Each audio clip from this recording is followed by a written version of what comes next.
Les douleurs entraînées par les amputations et les traumatismes causés par les mines antipersonnelles constituent un véritable problème pour le système médical ukrainien.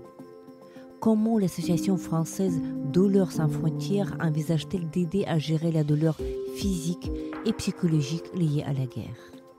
Vous écoutez le podcast L'Ukraine face à la guerre. Ce podcast est enregistré en Ukraine et par des Ukrainiens.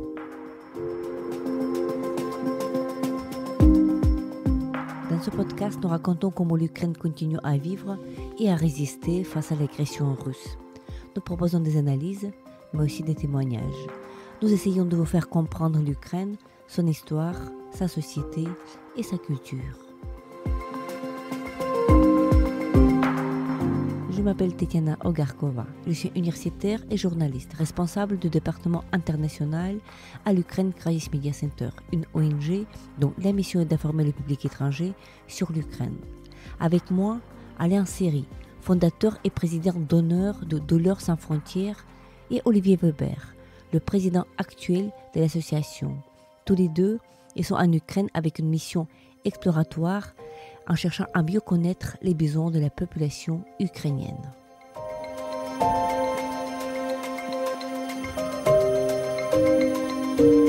Olivier, bonjour Alain. Tout d'abord, merci beaucoup d'avoir accepté de participer dans notre podcast L'Ukraine face à la guerre. Olivier Weber, on vous connaît depuis un certain temps. Vous êtes écrivain voyageur. Vous avez déjà parlé à notre podcast il y a un an à peu près.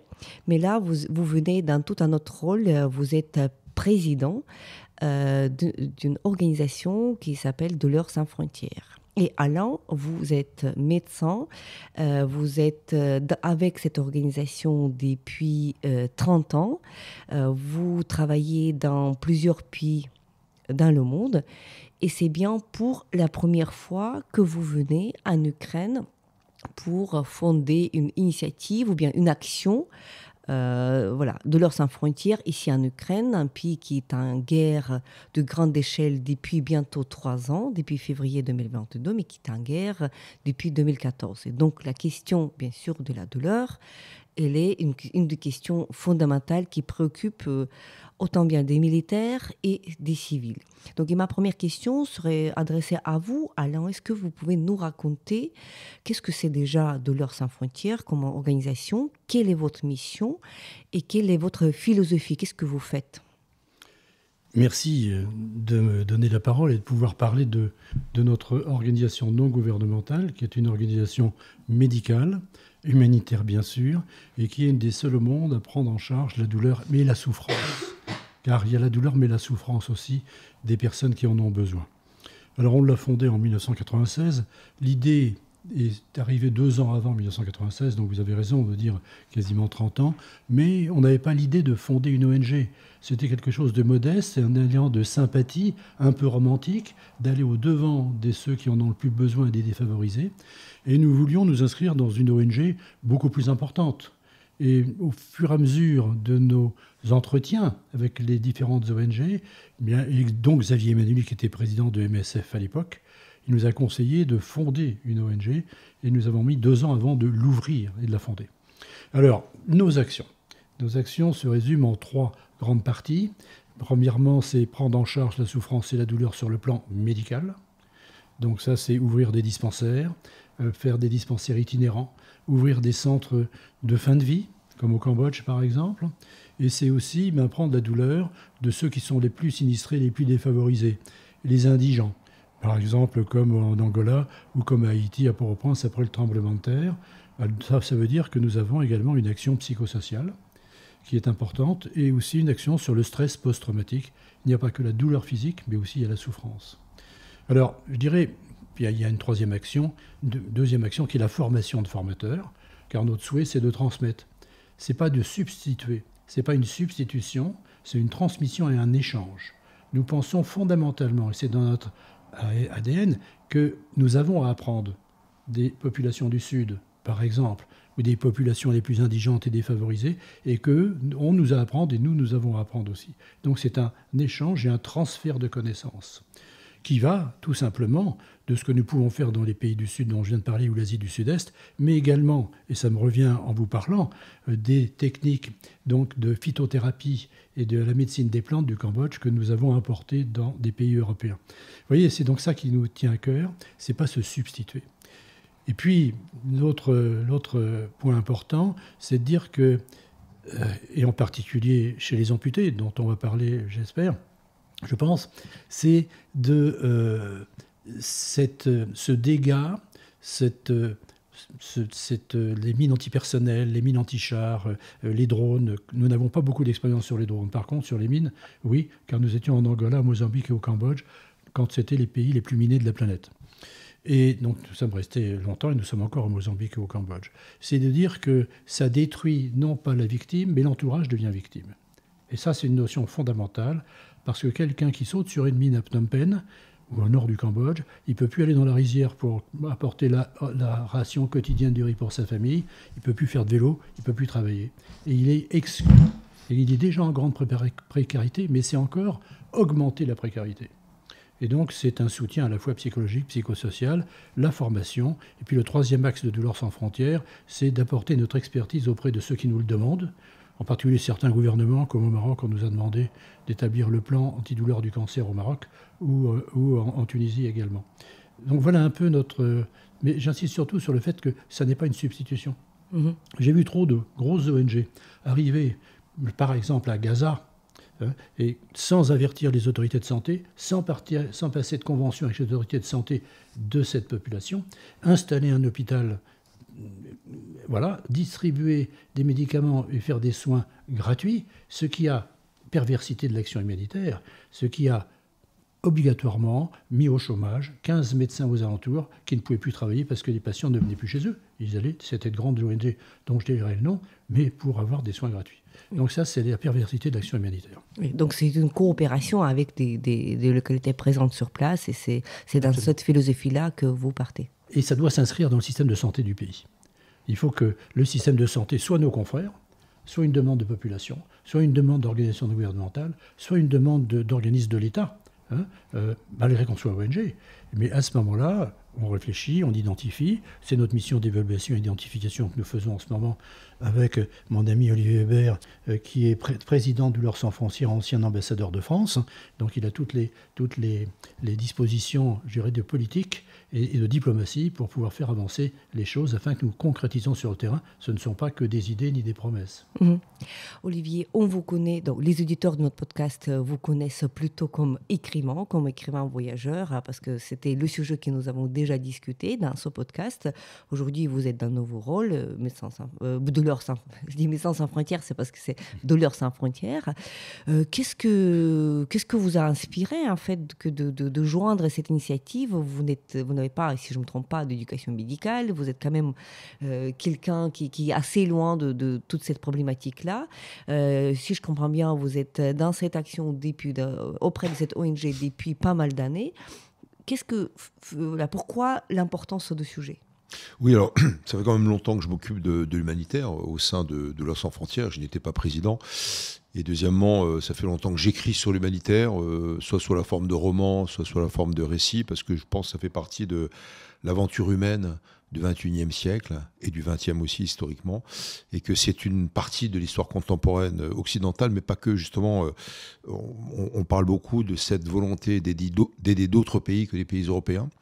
Nous sommes beaucoup présents dans les pays du Sud, donc moi c'est quelque chose qui me fascine au niveau de l'action, alors non pas de charité, mais d'aide, d'empathie, d'altruisme, de générosité, au niveau individuel, au niveau collectif. Donc voilà, puis deuxièmement, parce que l'Ukraine, c'est un pays que j'aime, dans lequel j'ai commencé à voyager très jeune, je suis évidemment très concerné par cette guerre, cette invasion, cette volonté de destruction de la part de l'ennemi, de la société ukrainienne, des individus et du collectif. Et nous, avec Douleurs sans frontières, on peut apporter une toute petite partie de la solution. Enfin, la solution. On peut aider en tout cas, parce que nous savons faire sur cette double douleur dont parlait le professeur Alain Séré, donc la douleur physique, y compris et surtout des personnes amputées, mais pas que. Et puis deuxièmement, la douleur psychologique. Et on ne se rend pas compte ce que ça peut induire comme effet à long terme, que d'avoir quelqu'un qui est blessé dans une famille, quelqu'un qui souffre, quelqu'un qui est détruit dans sa vie professionnelle, dans sa vie affective, dans sa vie sociale, parce qu'il est amputé ou parce qu'il est blessé simplement.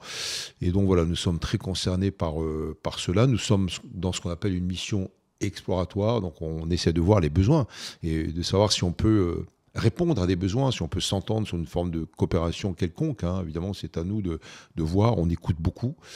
Donc voilà, sachant qu'on est présent dans 6 pays au monde pour ces missions, et avec des retours d'expérience, c'est-à-dire que nous apportons une expertise, mais nous apprenons, comme l'a dit à l'instant Alain Seri, nous apprenons aussi des méthodes locales, et donc c'est souvent un échange, et au vu déjà de ce qu'on a recueilli sur le terrain, on est tout ouïe, c'est-à-dire qu'on est attentif, et on sait qu'on peut déjà coopérer sur certains domaines. Donc voilà, moi c'est mon engagement, ça fait partie aussi de l'engagement d'un écrivain voyageur. Il y a des moments où il faut être aussi du côté de l'action, il ne faut pas simplement d'écrire, il ne faut pas simplement réinventer ou réimaginer ou réenchanter par des romans, des récits. Il faut aussi collaborer, coopérer, essayer de trouver des solutions. Donc c'est une main tendue. Je suis très sensible à ça, ce côté humanisme ou bienveillance, à petite échelle et à grande échelle. Et finalement, qu'est-ce que nous sommes d'autres que des maillons d'une chaîne de fraternité? Je pense que l'humanitaire fait partie de cette chaîne de fraternité. Et je le sens, vous me corrigez si je me trompe, que l'idée que de continuer cette action en Ukraine, ça vient sans doute de vous, Olivier, n'est-ce pas? Oui, absolument. Je dirais qu'on passe du côté de l'action, et je m'occupe de l'humanitaire depuis longtemps. Et même quand on décrit quelque part, on est déjà un peu humanitaire. Et voilà, pour moi, l'Ukraine est un pays profondément européen. Je suis venu ici, je suis revenu au début de la guerre pendant un mois, en mars-avril 2022, et je le dis dans un livre, j'ai reçu des leçons d'européanité, de valeurs européennes. Je ne parle pas de cette volonté d'entrer dans l'Union européenne, pas du tout. Je ne parle pas de l'Union européenne, je parle simplement des valeurs européennes que vous, les Ukrainiennes, que vous, les Ukrainiens, vous partagez entre vous. Et là aussi, c'est une leçon, parce que je me dis... la jeunesse ukrainienne est profondément européenne, dans le sens où elle défend des valeurs de liberté d'expression, de liberté tout court, de liberté religieuse, de liberté autre, de liberté de la presse en particulier. Et donc, pour moi, ça fait partie de la famille européenne. Et je crois que si on peut aider aussi, pas que, mais aussi par l'humanitaire, c'est déjà une main tendue. Oui, toute aide est toujours bienvenue pour un pays en guerre qui s'épuise un peu, parce que c'est un effort de guerre à soutenu. Et donc, toute action est absolument bienvenue. Alors, vous venez en Ukraine pour la première fois. Vous avez déjà vu un nombre de choses à Lviv et aussi à Kiev. Est-ce que vous pouvez décrire d'une manière spontanée vos impressions? Parce que c'est quand même c'est peu banal que de venir pour la première fois dans un pays qui est déjà en guerre. Et quelles étaient vos attentes et qu'est-ce que vous avez déjà vu? C'est une excellente question, parce que j'ai été surpris. Pour tout vous dire, j'ai été surpris. Les pays en guerre, on était avec Olivier en Irak, au moment de la chute de Mossoul. Les pays en guerre, j'en ai connu. Et j'étais surpris de voir la réaction des Ukrainiens, des Ukrainiennes, qui vivent quasi normalement. Parce qu'ils veulent vivre normalement. Ils ont cette volonté vissée dans leur corps que la guerre n'est pas loin, mais ça n'empêche que la vie continue. Et ça, c'est quelque chose qu'on ne voit pas dans d'autres pays qui sont en situation de guerre. Donc j'aimerais bien réfléchir sur cet aspect-là, parce que ça demande une anthropologie, une sociologie, ethnologie probablement, et des notions culturelles que je n'ai pas forcément. J'aimerais bien discuter de ça avec donc des spécialistes de ces différentes spécialités. Alors, ma réaction...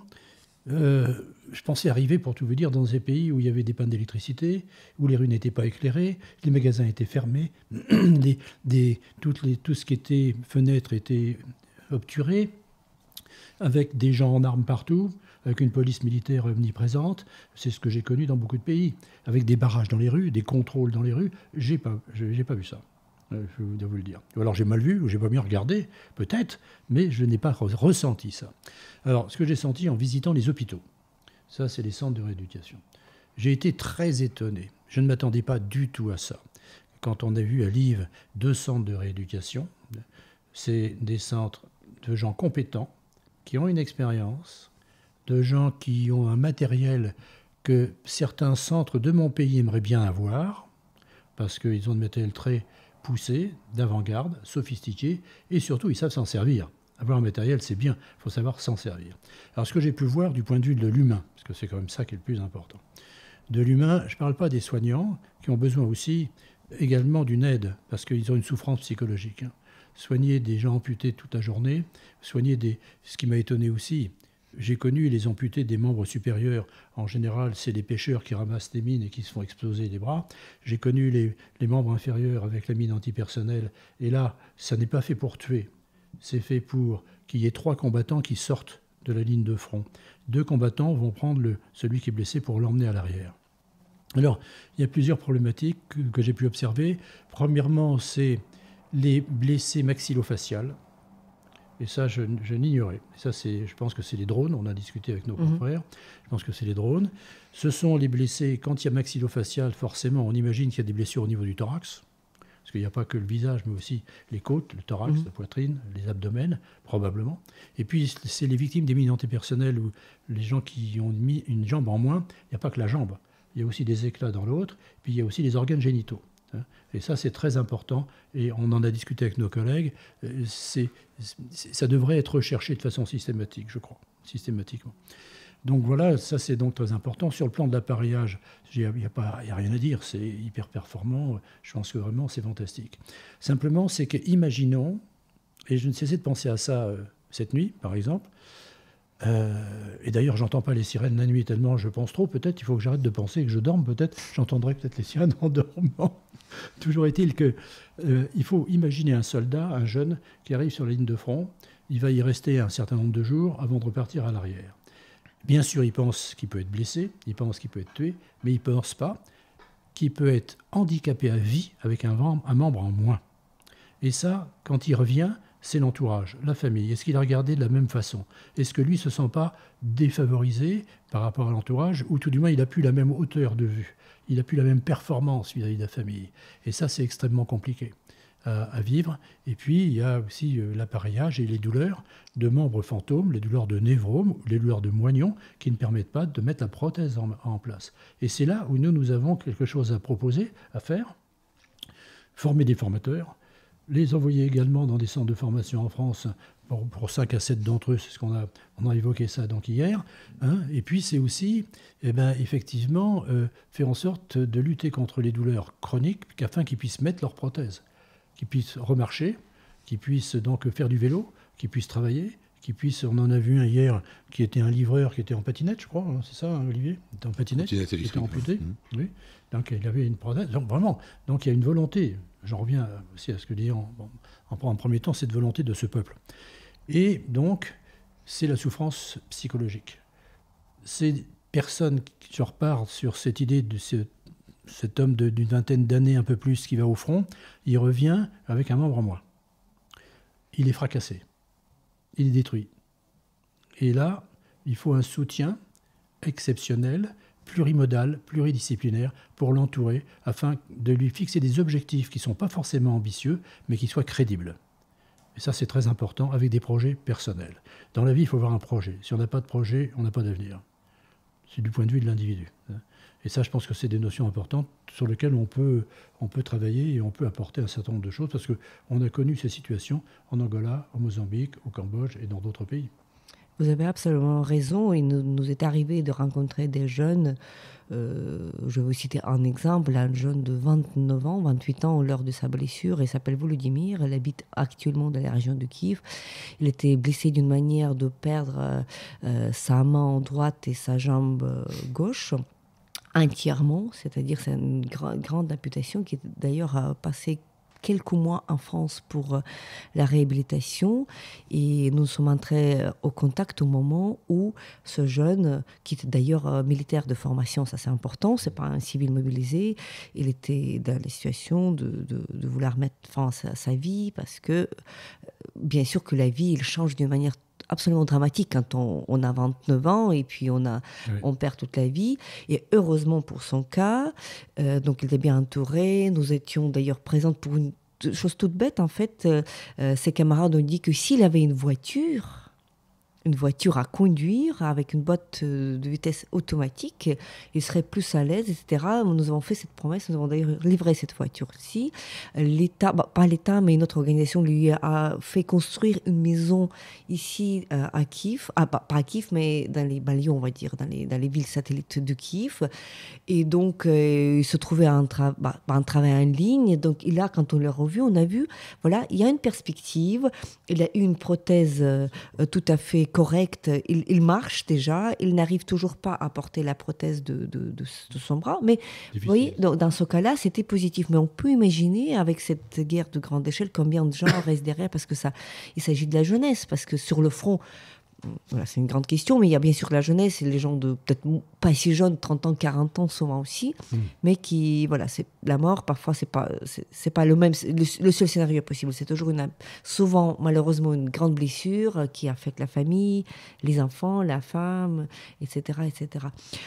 Olivier, quelle était tes impressions de ce centre à Lviv? C'était Superhumans, n'est-ce pas? On a vu de Superhuman et Unbroken, les deux. Ah, les deux grands centres avec une réputation excellente. Exceptionnel. Quelles étaient tes impressions de cela? J'étais vraiment impressionné par la structuration, par l'organisation, tout cela étant sous la coupe d'ONG, donc de la société civile ukrainienne.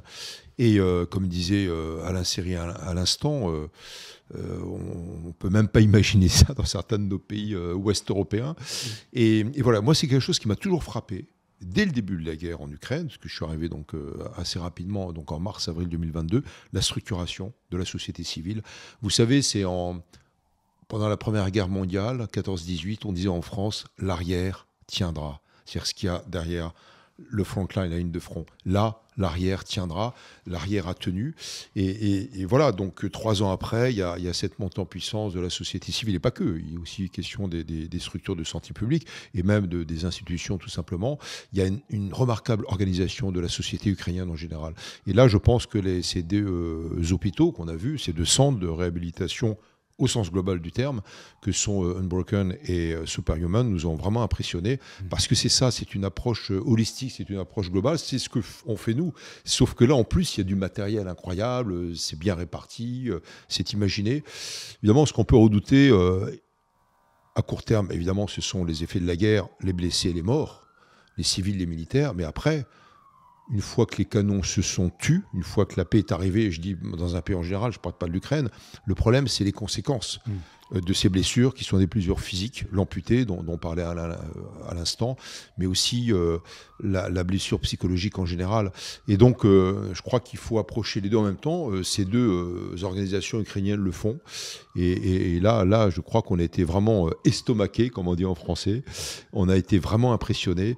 Là aussi, il y a des leçons, mais nous avons aussi, une expertise, une collaboration, une coopération à envisager. D'ailleurs, c'était très très bien retenu, aussi bien sur la douleur, les douleurs physiques, les douleurs chroniques du membre fantôme, vous savez, quand il n'y a plus de bras, mais que évidemment les doigts démangent encore, et pareil pour les pieds et les jambes.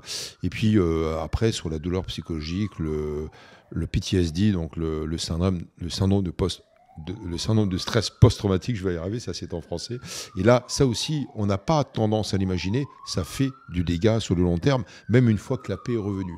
Donc voilà, je crois que la société civile ukrainienne est tout à fait apte à répondre à cela, mais vu l'ampleur des besoins, vu le nombre de blessés qu'il y a, vu les conséquences également d'ordre social et psychologique, tant au niveau individuel que collectif, enfin le petit groupe qui est la famille, le petit groupe qui est le clan, la tribu, le village, et puis après la profession, le secteur professionnel et la société ukrainienne dans son ensemble, il y a beaucoup de besoins effectivement, et je crois qu'on peut trouver des moyens d'y répondre. Oui, c'est absolument nécessaire. Alain, vous avez visité ces centres-là, vous avez déjà évoqué que vous avez vu des choses que vous n'avez pas vues auparavant, les conséquences de drones, peut-être FPV drones, donc tout type de blessures différentes. Est-ce que vous pouvez développer davantage en expliquant à un public qui est loin, un public qui nous écoute, qu'est-ce que ça veut dire ces blessures-là, en quoi est-ce qu'elles sont particulières par rapport à ce que vous avez vu ailleurs, et est-ce que à quel moment on peut se dire qu'on devra encore trouver des moyens, y compris médicaux, tout simplement, comment les soigner, comment faire de la sorte que cette douleur ne devienne pas chronique. Oui, alors, il y a deux choses en vous écoutant. La première chose, c'est de dire qu'il n'y a pas que les membres fantômes, il y a aussi donc les douleurs provoquées par les drones, par l'explosion donc de mines papillons ou de mines qui sont dispersées par fragmentation. Ça, c'est les mines qui sont au sol. Il y a les mines à effet de souffle et puis les mines par fragmentation, les mines antipersonnelles. Et il y a aussi donc les missiles et donc ceux qui vont provoquer les drones des blessures de la sphère maxillofaciale. Et ça, c'est des choses qu'on n'a pas connues. Je le disais tout à l'heure, dans des pays en guerre, les drones n'étaient pas tellement utilisés. Maintenant, ils sont utilisés de façon donc très large, surtout principalement ici. Et je pense qu'il faudrait, probablement sur le plan politique, et là je me retourne vers mon ami diplomate de pas plus... Les amis de 20 ans, j'aime pas beaucoup cette expression, mais de 30 ans, puisque, petite histoire de la grande histoire, on s'est connus pendant le tremblement de terre, en Arménie, en situation illégale en Union soviétique, car nous n'avions pas de visa. Donc, enfin bon, je ferme la disons. Et donc, je pense qu'il faudrait, comme la conférence d'Ottawa de 1993, puis qui a été mise en œuvre en 1998, c'est l'interdiction et la destruction des mines antipersonnelles. 130 pays l'ont signé en 1993, et il y en a maintenant 162 pays. Il y en a moins de 30, il y en avait 33 quand Ottawa, 2 ans après, en 98. Il y avait 33, maintenant il y en a un peu moins, on ne connaît pas le nombre exact, mais il y a quand même des pays qui n'ont jamais signé. C'est l'Inde, le Pakistan, la Chine, la Russie et les États-Unis n'ont jamais signé l'interdiction des mines antipersonnelles. On pense à l'heure actuelle que la Chine dispose de 110 millions de mines antipersonnelles, à l'heure actuelle. C'est énorme. Oui, c'est énorme.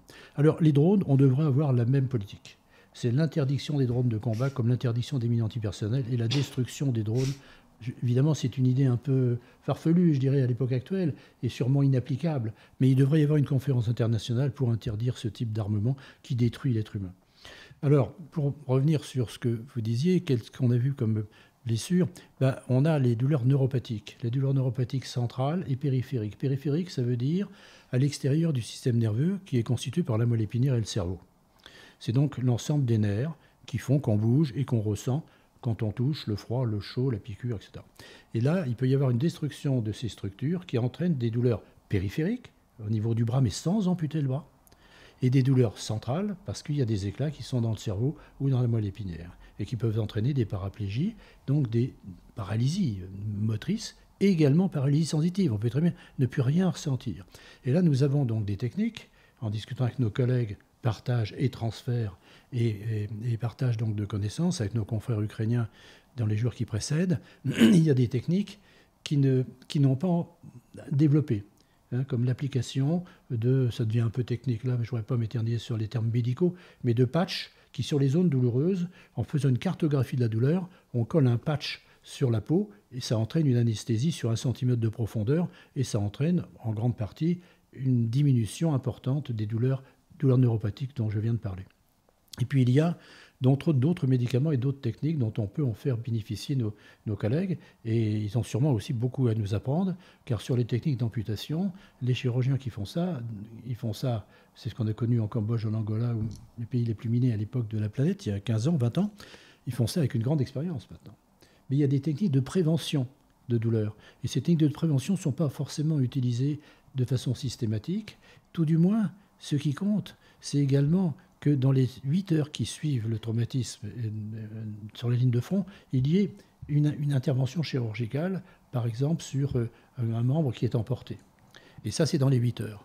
Et il semble que ça soit très difficile entre la ligne de front, ça s'appelle dommage contrôle dans les 3 heures qui suivent, dans les 8 heures, une amputation, c'est compliqué. Et donc là, il y a probablement des circuits à mettre en œuvre, mais ça devient très très compliqué, c'est du domaine de la médecine militaire. Oui, c'est très compliqué. Nous avons parlé assez parlé avec des soldats. Malheureusement, les lignes de front actuellement, elles passent à l'est et au sud. Et souvent, ce sont des endroits où il n'y a pas la présence de grandes villes avec les hôpitaux. Après, tout processus d'évacuation, c'est une opération très risquée pour le personnel médical. Et donc, il y a tout un problème systématique qui est lié au combat directement. Et donc, ça fait malheureusement le fait que plusieurs blessés, ils n'ont pas la possibilité d'être opérés au bout de 8 heures. Malheureusement aussi, beaucoup meurent avant qui pourraient être sauvés parce qu'il y a toujours cette distance en fait pour les sauver. Voilà, on parle de gyrotactique, on parle de tout, mais il nous est arrivé de rencontrer des soldats, parmi eux notre ami, un homme qui a été amputé de son bras et qui a fait beaucoup de compliments à la médecin. C'était une dame, elle était britannique de la Grande-Bretagne. Elle a tout fait pour que justement la douleur post-traumatique fantôme n'apparaisse pas. Donc il a eu de la chance elle était au service ce jour-ci, cette heure-ci, et que lui, les gens qui ont malheureusement cette expérience d'amputation, ils en savent beaucoup en fait, ils en parlent entre eux. Mais plusieurs autres qui sont arrivés par exemple la nuit, le moment il n'était pas là, ou bien été opérés par un autre chirurgien. Donc on aimerait bien avoir tout, et donc les meilleurs chirurgiens, les hôpitaux comme ça près de la ligne du front, mais la réalité est malheureusement telle que c'est pas toujours le cas. Non, c'était pas une critique du tout. C'était simplement une constatation. Il était très difficile de ligne de front à un poste avancé et après à la 3e, 4e et 5e étape jusqu'au centre de réhabilitation et de mise en place de prothèses d'avoir des circuits courts. Oui. Donc dans les amputations, il y a l'amputation de sauvetage. Il faut amputer tout de suite, et ça c'est dans les 3 heures à 8 heures. Et après c'est l'amputation de sécurité ou de complications. Et ça va jusqu'à 6 semaines après. Donc c'est un peu compliqué de réduire ces délais qui me semblent très difficiles. Et je pense aussi à ceux qui ramènent le blessé avec une jambe qui est détruite et qui tient encore. Imaginez cette scène de ces jeunes soldats 20 ans et 40 ans, vous avez raison d'avoir souligné, mais c'est probablement, vous connaissez mieux que moi la situation, mais c'est quand même très traumatisant de ramener quelqu'un qui hurle de douleur, qui a sa jambe en moins, vers l'arrière pour qu'il soit opéré en urgence, et repartir au combat. Parce qu'ils l'ont ramené, mais ils repartent. Oui, tout à fait. Olivier, comment est-ce qu'on peut décrire, donc vous avez déjà souligné que toute votre action elle est en coopération avec les autorités sur place, avec le COUR, avec soit le gouvernement, soit les hôpitaux.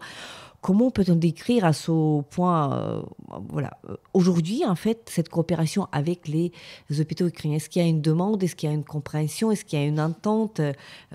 Quelles sont les perspectives de cette coopération? Oui, alors d'abord, on est conscient qu'il y a beaucoup de besoins, et c'est ce que nous ont exprimé les responsables d'hôpitaux, d'ONG, les médecins. C'est que les besoins sont énormes, parce qu'évidemment, la guerre fait beaucoup de blessés, beaucoup de tués. Et sur les blessés amputés, il y a énormément de protocoles à mettre en œuvre. Et c'est comme ça, évidemment, en zone de guerre, on est souvent débordé. Donc, on peut apporter une coopération, on peut apporter un retour d'expérience. On peut, comme le soulignait Alain aussi, procéder à des formations de formateurs, soit ici en Ukraine, soit en France, et c'est important, avec des médecins, mais pas que. Et puis, cette approche globale que pratique la médecine ou les organisations ukrainiennes, c'est tout à fait la nôtre. C'est-à-dire une approche globale de la souffrance psychologique, de la douleur chronique, de la douleur physique. Et puis, ça en fait partie aussi, la réintégration. Quand on parle de réhab, de réhabilitation, c'est réintégrer aussi le blessé. Bon, on va parler des amputés, mais il n'y a pas que les amputés, dans leur milieu social, familial d'abord. C'est pas évident d'accepter quelqu'un qui est amputé, parce que voilà, on a l'impression que quelqu'un est handicapé, etc. Donc, essayer de faire prendre conscience à cela. Les Ukrainiens savent très bien faire parce qu'ils en ont conscience. C'est formidable. Et après aussi une réhabilitation professionnelle. Donc, voilà, nous, on est conscients évidemment qu'on va apporter simplement des points de collaboration sur certains secteurs. Donc, nous sommes allés à Lviv, nous sommes à Kiev aujourd'hui, nous allons aller à Dnipro et à Odessa. On va voir, évidemment, après, on ne pourra pas aller partout, mais c'est répondre à une demande. Même si elle est partielle, je crois qu'elle est très importante, parce que c'est évidemment sauver un homme, une femme, c'est aussi sauver l'humanité, comme le disent très bien les religions du livre. Et puis deuxièmement, parce que ça crée une chaîne. Et voilà, donc, nous sommes beaucoup sur le retour d'expérience. Nous sommes aussi là pour nous adapter aussi. Évidemment, on répond à quelque chose qui est aussi culturel. On sait qu'il y a certaines thérapies qui ne sont pas... favorisés, certains médicaments non plus qui ne sont pas tout le temps mis en avant. On parlait beaucoup de la kétamine avec les médecins pour les douleurs post-opératoires, les douleurs chroniques, etc. Et voilà, nous rencontrons cela aussi dans d'autres pays, en Afrique ou au Cambodge. Donc voilà, mais c'est notre mission à Douleurs sans frontières. Vous savez, le logo ou le slogan de base de DSF, vous savez ce que c'est? C'est que la douleur n'est pas une fatalité. Chaque douleur peut être traitée, et c'est très important. Vous pouvez imaginer quelqu'un, on a beaucoup parlé des amputés, mais il en va aussi des blessés de la guerre, civils comme militaires. Imaginez quelqu'un qui a tout le temps mal, toute la journée. Qu'est-ce qui se passe? Voilà. Et Après, évidemment, ça infuse dans la société. Et il faut penser aussi à la société ukrainienne de demain. Notre devoir en tant qu'humanitaire, c'est cela aussi, c'est de coopérer aussi pour un meilleur avenir, tant sur le point de vue médical que psychologique. Encore une fois, même si c'est pour quelques individus, on va pas parler de chiffres, mais ça c'est très important. Et puis la coopération, après il y a des... Comment dirais-je, il y a des liens qui se créent entre nous et une institution, un institut de santé, un dispensaire, une clinique et des ONG dans les pays que nous pratiquons, où nous sommes présents. Et en Ukraine, donc ces organisations, qu'elles soient publiques ou qu'elles soient non gouvernementales, les ONG, elles sont formidables. Je veux simplement revenir sur le début de la guerre. Le début de la guerre, j'étais à Zaporizhzhia, où il y avait énormément de ce qu'on appelle les IDP, les personnes déplacées d'intérieur qui venaient de Mariupol, qui venaient de Melitopol. Et je tombe sur la maison de la culture, si je bonne mémoire, à Zaporizhzhia, bourrée de jeunes. C'était un hub humanitaire, un centre d'accueil humanitaire. Et on était au début de la guerre. On était à 3, 4 semaines, 5 semaines du début de la guerre. C'est incroyable l'organisation qu'il y a eu. Et je tombe sur un jeune Ukrainien, informaticien de 25 ans, qui dit, moi, j'ai créé un logiciel informatique. Je suis codeur et développeur en informatique. Voilà, je mets en adéquation tout ce qu'on reçoit de l'Italie, les pâtes, les médicaments français, les tourniquets allemands, et je les dispatche, etc. Et tout ça dans une maison d'accueil que j'ai revue d'ailleurs la même manière, la même organisation à Odessa. Et ça, c'est fascinant. Et je fais très confiance, malgré l'importance des besoins, je fais très confiance à la société ukrainienne. Si on va pas apporter une petite pierre, comme on dit, à l'édifice, c'est déjà gagné. Oui, tout à fait. Donc pendant une catastrophe aussi importante, aussi grande, en fait, voilà. Même si on fait peu, on a toujours l'impression qu'on fait très peu, mais ici chacun fait quelque chose, donc ça permettrait de faire bouger des choses. Question à vous, Alain. Donc on est en guerre. Donc ce que vous avez dit, ça, en évoquant les soins, vous avez dit, Olivier, en évoquant les soins palliatifs, c'est ça, donc les soins de la fin de la vie. D'ailleurs, une problématique absolument importante en Ukraine, et peut-être je dirais qu'on est quand même en arrière par rapport à pas mal d'autres pays européens ici. C'est une problématique qui se posait avant la grande invasion, avant la guerre, c'est-à-dire qu'on n'est pas vraiment au point ici. Et donc aujourd'hui, voilà, avec tout ce qui se passe, est-ce que dans votre action, telle que vous l'envisagez aujourd'hui ici en Ukraine, vous avez quand même des priorités, c'est-à-dire est-ce que la priorité, elle va aux mutilés, aux blessés de guerre, militaires, ou bien vous envisagez aussi une certaine action auprès de civils et dont les blessures, la douleur, etc., n'est pas directement liée à la guerre. Ou vous favorisez quand même ce qui se passe à cause de cette grande invasion? Oui, c'est une question difficile. Et la réponse n'est pas simple, forcément. C'est les civils qui sont victimes de mines antipersonnelles, bien entendu. Ça rentre dans notre champ de savoir-faire et c'est dans ce que nous voulons faire, civils ou militaires. Après, ce que vous dites sur les douleurs chroniques des civils qui n'ont pas forcément été victimes de la situation actuelle et de la guerre, il y a des douleurs chroniques. Je me souviens avoir vu dans mon hôpital, l'hôpital Lariboisière à Paris, à la Science publique, des médecins ukrainiens qui sont venus voir il y a une quinzaine d'années. Il y a 3 médecins qui venaient de Kiev et qui sont venus me voir pour voir comment on faisait fonctionner un service de médecine de la douleur et de médecine palliative. Et cette notion de médecine palliative est une notion qu'il faut définir. Elle est tellement liée à conversation et à conversation difficile à cadrer et de mauvaise compréhension des choses, de mauvaise communication. Les soins palliatifs sont des soins qui doivent être faits quand il n'y a plus rien à faire. Mais ce n'est pas forcément la fin de vie. Ça peut être une hospitalisation qu'on appelle de répit pour le patient et pour la famille, parce que l'entourage devient épuisé. Donc une hospitalisation pour des maladies de système cardiovasculaire, je pense à l'insuffisance cardiaque terminale, mais le patient ne va pas mourir dans les 2 mois. Il va mourir dans 1 an, dans 1 an et demi. Toujours très difficile à prédire et à savoir. On n'a pas d'éléments prédictifs qui permettent d'aller dans ce sens que je viens de dire. Mais ça veut dire que ce n'est pas palliatif. Quand on dit palliatif, on dit on va mettre de la morphine, il a un cancer, il va mourir dans les 48 heures. Ça, c'est pas ça. La sédation de fin de vie, ça peut être ça, mais c'est dans des circonstances bien précises et déterminées. Et encore là, peut-être, c'est pas je dirais, un objectif premier du système de santé et du ministère de la Santé ukrainien, mais regardez ce qui se passe en France, dans mon pays, dans notre pays. Ce qui se passe, c'est qu'il y a un débat à l'Assemblée nationale en ce moment avec une séparation de la fin de vie, éventuellement euthanasie ou assistance de fin de vie, et les soins palliatifs. Alors, il semblerait qu'il y ait une discordance politique entre les deux. Donc, vous voyez que rien n'est tranché, rien n'est joué. La fin de vie, pour répondre à cette question, je ne sais pas. Je n'ai pas de notion en Ukraine et à Kiev. Je pense qu'il y a des soins palliatifs, tout à fait, j'en suis même certain, qui sont... Et quand je vois l'équipement du centre de réhabilitation que nous avons vu à Lviv, les 2 centres, je pense qu'ils ont aussi la même technicité dans les centres de fin de vie. J'en suis persuadé. Ah, on peut penser, peut-être, je vous vois réagir. Oui, que c'est quand même un peu pas aussi performant, et donc il faut aussi peut-être préciser pour nos auditeurs que les centres que vous avez vus à Lviv, ce sont 2 centres les plus connus, oui, les plus au point. Après, compris. Vous allez continuer votre voyage, vous allez voir des choses à Dnipro, ça va être quand même un peu plus à la moyenne, avec tous les médecins absolument géniaux qui existent, mais au niveau matériel, donc il n'y a pas ce système égal en fait. Les traits, donc la vitesse n'est pas partout pareille, malheureusement, et donc ça reste un idéal, mais pour les soins palliatifs, on avait parlé avec plusieurs médecins qui étaient là, et donc il fallait aussi changer la philosophie, la vision de ce que c'est la fin de la vie, et c'était un grand débat, parce que souvent on dit que voilà, de toute manière, voilà, ces gens-là, ils vont mourir, et donc ils n'étaient pas suffisamment encadrés, pas suffisamment, parce que la fin de la vie, c'est toujours une vie. C'est pas, tant qu'on est en vie, on est vivant, on n'est pas mort. Donc il faut entourer ces patients. Je dirais dans le même sens que vous, en disant la mort fait partie de la vie.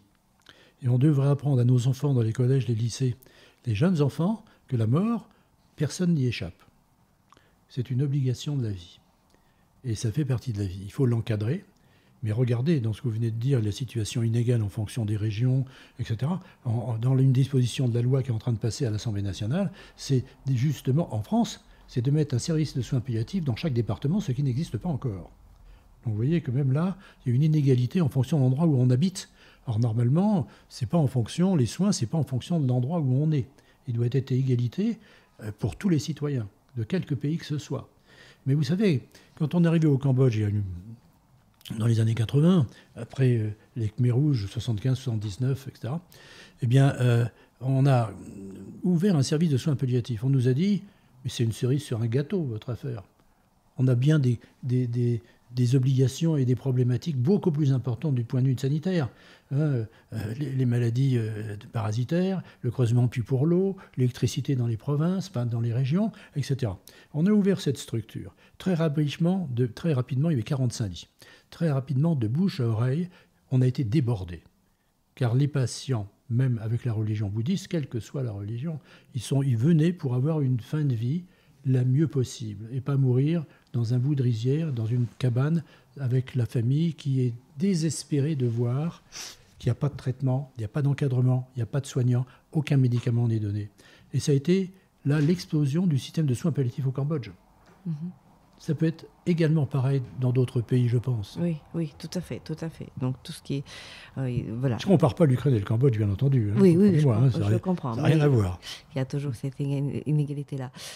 La dernière question serait à Olivier. Donc là, vous êtes dans cette mission, comme vous avez dit, exploratoire, n'est-ce pas? Donc vous établissez un état de lieu, vous nouez des contacts et vous envisagez quelques actions à venir.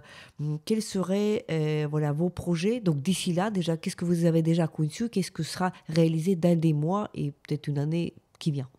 Oui, alors il y a 2 choses. Il y a d'une part... l'expertise qu'on peut apporter, évidemment, en totale adéquation avec ce que savent déjà faire les chirurgiens, les médecins, les kinésithérapeutes, donc tout l'appareil médico-social, on va dire, ukrainien. Et puis, deuxièmement, on en a parlé, la formation de formateurs, c'est très important. Donc ça peut se faire ici par des missions très courtes, peut-être quelquefois à distance, c'est-à-dire en fait par visioconférence, pourquoi pas, on l'a fait en Afrique, on l'a fait ailleurs aussi. Troisièmement, on en parlait hier aussi avec un hôpital, avec les responsables d'un hôpital ici à l'extérieur de Kiev, la formation à Paris, dans les hôpitaux, avec pour des médecins ukrainiens. Voilà, de médecins ukrainiens qui viendraient en France sur plein de pratiques par rapport aux douleurs chroniques, l'amputation, etc. Et puis encore une fois, cette vision globale que vous avez ici en Ukraine, que nous avons aussi, mais il est question de s'adapter. Et puis il y a des techniques qui les intéressent beaucoup. Ce sont des techniques qui sont entrées dans les détails médicales, pas forcément novatrices. Il y a aussi la fourniture d'équipements. On parlait des TENS, qui sont des appareils de simulation, justement pour les douleurs neuropathiques. Hein. Je me tourne vers Alain pour voir si je ne fais pas d'erreur médicale. Et ça, on en a déjà donné d'ailleurs ici au début de la guerre, il y a fin 2022. C'était expédié par différents réseaux ici en Ukraine. Et là, les médecins ukrainiens sont très demandeurs aussi. Voilà, donc ça peut être cette approche-là. Donc nous sommes très ouverts, nous sommes très souples.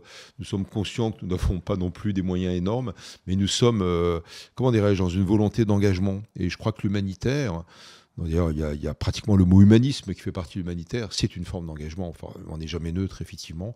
Et je crois que c'est important d'avoir une réponse à la fois médicale et puis une réponse sociale aussi. Alors, c'est ce qu'on a vu ici de la part de ces médecins ukrainiens, de ces organisations non gouvernementales ukrainiennes. Une approche holistique, c'est-à-dire qu'il n'y a pas que la douleur médicale, il y a aussi la douleur psychologique, il y a la réintégration, il y a l'avenir de ces jeunes, qui sont souvent très très jeunes, donc blessés, amputés, diminués physiquement, médicalement, mais aussi psychologiquement. Donc l'avenir, quel avenir on peut leur offrir? Donc voilà, on n'a pas de réponse, et évidemment, on ne vient pas encore une fois pour donner des leçons, pas du tout. On est dans la totale modestie, on est dans une partage d'expérience entre médecins, mais aussi entre humanitaires. Plus généralement, je ne suis pas médecin. Alain est professeur et membre de l'Académie de médecine. Et il y a cette osmose, justement. Il y a aussi la vision sociale, la réintégration. Donc voilà, nous sommes à la fois très, très motivés, engagés, parce que l'humanitaire est une forme d'engagement, puis en même temps très souple dans l'adaptation en fait aux besoins. Et voilà, c'est important. Et ce qu'on espère aussi, c'est qu'évidemment, les souffrances du peuple ukrainien trouveront évidemment une issue positive, pas simplement médicalement, mais sur la résolution de cette guerre. Hein. On n'est pas là pour apporter des réponses, quoi que ce soit, mais nous suivons cela au jour le jour. Nous sommes prêts à prendre des risques, évidemment, pour aller un peu plus loin dans notre voyage et dans nos futures missions, si on arrive vraiment à concrétiser. Et encore une fois, nous sommes dans l'adaptabilité. Et l'humanitaire, c'est ça, c'est s'adapter aussi. Merci beaucoup, Olivier. Merci beaucoup, Alain, pour cet entretien et surtout merci pour cette action qui est absolument nécessaire. On vous souhaite, à vous deux et à toute l'organisation ONG de L'Heure sans frontières, beaucoup de succès et que voilà, cette coopération avec les médecins et les hôpitaux ukrainiens, ça aboutisse à quelque chose de positif, même voilà, pour quelques personnes, quelques dizaines de personnes, quelques centaines de personnes, on verra bien d'ici là, mais que voilà, cette forme de solidarité, elle est absolument appréciée par les Ukrainiens, par le peuple ukrainien, et merci pour cela. Et ça crée des liens aussi entre les différentes sociétés. Évidemment, c'est ça. Merci beaucoup.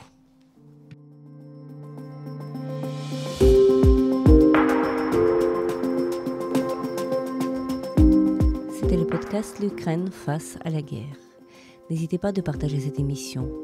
Nous n'allons pas tarder à enregistrer et diffuser d'autres épisodes. Je m'appelle Tetiana Ogarkova, j'étais accompagnée par Alain Seri, fondateur et président d'honneur de l'association de L'Heure sans frontières, et Olivier Weber, le président actuel de l'association. Restez avec nous et soutenez l'Ukraine.